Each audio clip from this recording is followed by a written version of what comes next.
Здравствуйте, уважаемые слушатели! Сейчас я вам расскажу о том, что такое генетика, насколько это возможно в нескольких словах. Итак, у нас есть наука биология, это наука о живых существах и о процессах, которые происходят с ними, а также о взаимодействиях этих организмов, этих существ друг с другом.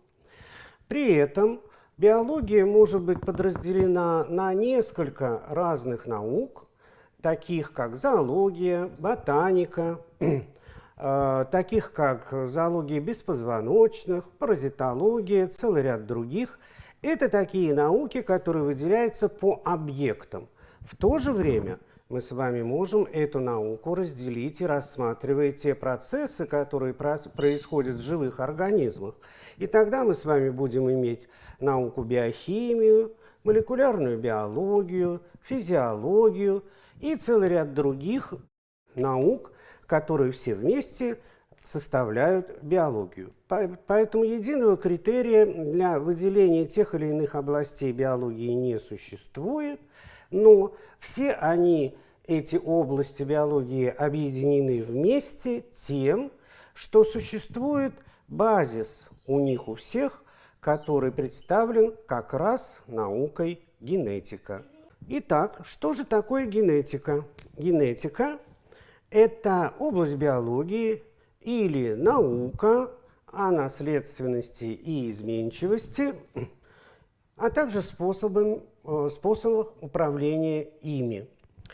Понятно, что наследственность – это достаточно консервативное свойство, и его можно изобразить схематически таким образом, что вот у нас есть дедушки с бабушками, у нас есть родители, у нас есть внуки, и мы видим, что в поколениях признаки, свойства не изменяются. А изменчивость – это ровно противоположная вещь, когда у нас в каждом поколении или даже чаще возникают разные способы изменения вот таких признаков. Значит, это наследственность, а это изменчивость. И все вместе это и есть генетика. Почему мы говорим, что генетика располагается именно вот здесь, в основе всех наук? Просто потому, что сейчас это абсолютно известный факт, и заключается он в том, что все признаки и свойства живых организмов определяются, кодируются генами. Генами, то есть основными наследственными единицами, которые содержатся в генетическом материале. Генетический материал – это ДНК, с химической точки зрения дезоксирибонуклеиновая кислота, и у некоторых вирусов это еще может быть и РНК, то есть у них ДНК нет, а у них есть РНК, и именно в ней, в этой рибонуклеиновой кислоте, и содержится зашифрованная информация о всех признаках и о всех свойствах живых организмов. При этом мы понимаем, что это свойства не только, которые определяют морфологические признаки, цвет, допустим, размер, склонность к полноте, способность усваивать жирную пищу и целый ряд других параметров. Это еще и те процессы, которые определяются ферментами, белками, факторами, в том числе транскрипционными факторами, которые в свою очередь кодируются генами. И от того, как эти гены будут работать, будет зависеть, соответственно, и проявление всех признаков, таких, например, сложных, как деятельность мозга, когнитивные способности. Такие области биологии изучают действие генов, как этология, то есть поведение, тоже контролируется генами. Все это определяет как раз вот такое базисное положение генетики, которое определяет все вот эти клеточки, то есть все области биологии и все, что происходит с живыми организмами. Ну, а теперь мы должны понять, для чего мы должны изучать вот эти генетические закономерности, помимо того, что мы получаем чисто теоретическое знание. Безусловно, все это имеет практическое применение.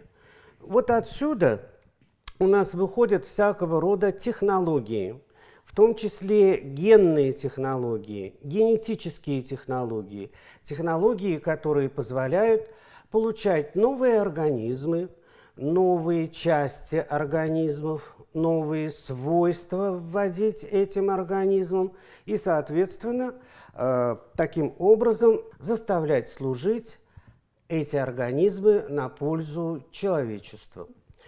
Помимо того, что уже сказано, мы прекрасно должны понимать, что и признаки, которые определяют здоровье, тоже являются генетическими, тоже являются наследственными, и, соответственно, если мы хотим составить генетический паспорт человека или отдельных людей, или групп людей, но наибольшую ценность все-таки имеет индивидуальные особенности, то есть генетический паспорт конкретного человека, то мы, безусловно, должны обратиться и сюда, и таким образом мы перейдем к тому, что называется персонализированная медицина. Персонализированная медицина или генетическая паспортизация. Кроме вот этих вещей, мы с вами можем определить, конечно, склонность, предрасположенность того или иного человека, тех или иных групп людей, тех или иных этнических групп, то есть групп людей, которые отличаются по своему происхождению, склонность этих людей и предрасположенность к тем или иным наследственным заболеваниям. Это очень важные вещи, потому что люди развивались в разных условиях, разные группы людей формировались в разных местах нашей планеты, потому что человек, возникнув как биологический вид в одном месте, распространился потом по всей нашей планете. И в целом ряде мест развивался более-менее изолированно от других групп людей. Соответственно, и генотипы, и генофонды этих людей и этих групп людей отличаются друг от друга. И мы знаем, что есть так называемые этнические болезни. Те, которые чаще встречаются или исключительно встречаются у одних этнических групп, в одних группах населения и практически не встречаются или крайне редко встречаются у других.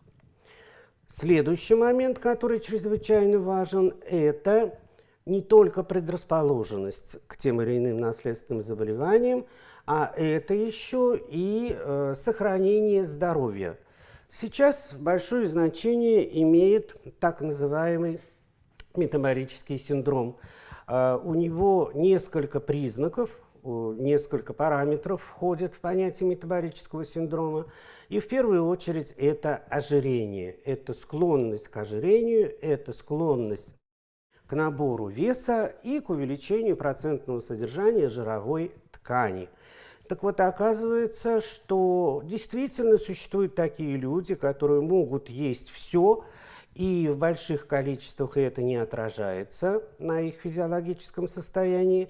А есть такие, которым достаточно буквально несколько капель жира употребить, и весь этот жир откладывается у них про запас.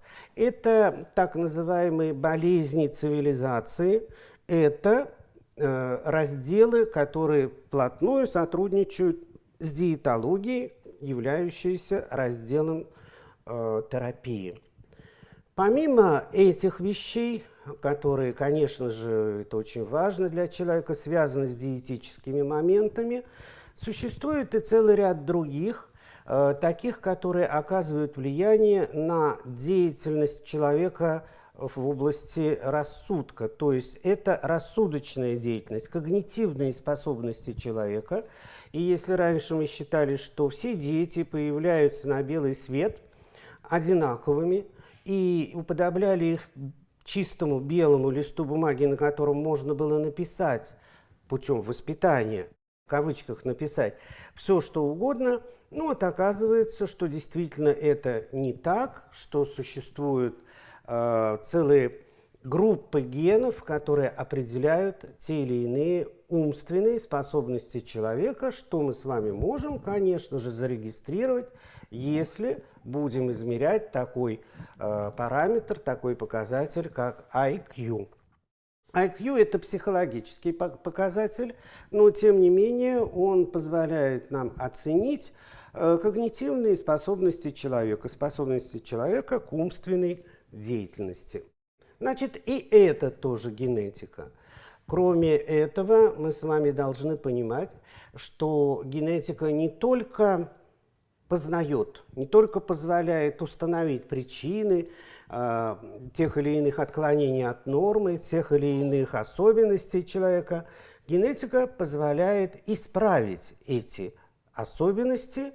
Ну, в частности, мы с вами можем использовать родословные и можем каким-то образом анализировать эти родословные. Мы можем смотреть, что же у нас получается в ряду поколений, и тогда мы говорим о семейном характере, то есть наследственном характере тех или иных особенностей и заболеваний. И если это, допустим, вот так, то мы можем увидеть митохондриальное наследование вот таким способом, несмотря на то, что митохондрии содержат, казалось бы, не так уж много ДНК и, следовательно, не так уж много генов. Тем не менее, вот эти митохондриальные болезни являются одними из наиболее сложных для лечения, для диагностики и тем более для безупречной коррекции в поколениях. Так вот, генетика позволяет все-таки сделать такие процедуры, осуществить такие процедуры, которые позволяют вылечить и ликвидировать в этой семье вот эти заболевания, которые теперь уже будут скорректированы и подвергнуты терапии. Ну и понятное дело, что в последнее время, буквально последние десятилетия, посвящено тому, что называется редактированием генома. Редактирование. Редактирование – это исправление, но при этом это редактирование отличается большой тонкостью и точностью. Если, скажем, раньше вот такой метод, который был недавно разработан, CRISPR-Cas, был относительно неточным, и много ошибок допускалось при применении этого метода, хотя перспективы очень ясны, можно точечно в последовательности нуклеотидов ДНК исправить какой-то один или несколько нуклеотидов, располагающихся рядом или в отдалении, то теперь такие способы редактирования генома разрабатываются более детально, более сложными являются, но позволяют теперь уже точечно исправлять конкретные изменения на уровне нуклеотидов. Ну вот, пожалуй, и все из таких вещей, которые мы могли бы сказать по перспективам генетики. Единственное, что, конечно, мы сейчас не затронули, и я просто упомяну, что существует большая связь, тесная связь между генетикой и биотехнологией. Биотехнологии в плане производства тех или иных веществ, соединений, лекарственных препаратов и вообще всего, что нужно человеку. Вот эти генетические свойства изучения генетики позволяют добиться огромных успехов в биотехнологии и в первую очередь с применением генетической инженерии, когда мы меняем вот этот генетический материал и создаем новые формы, новые сорта, новые штаммы, новые разновидности живых существ, которые имеют измененную генетическую основу. Вот, пожалуй, и все. в такой короткий период времени, что можно сказать о том, что такое генетика и о том, какие перспективы она сулит.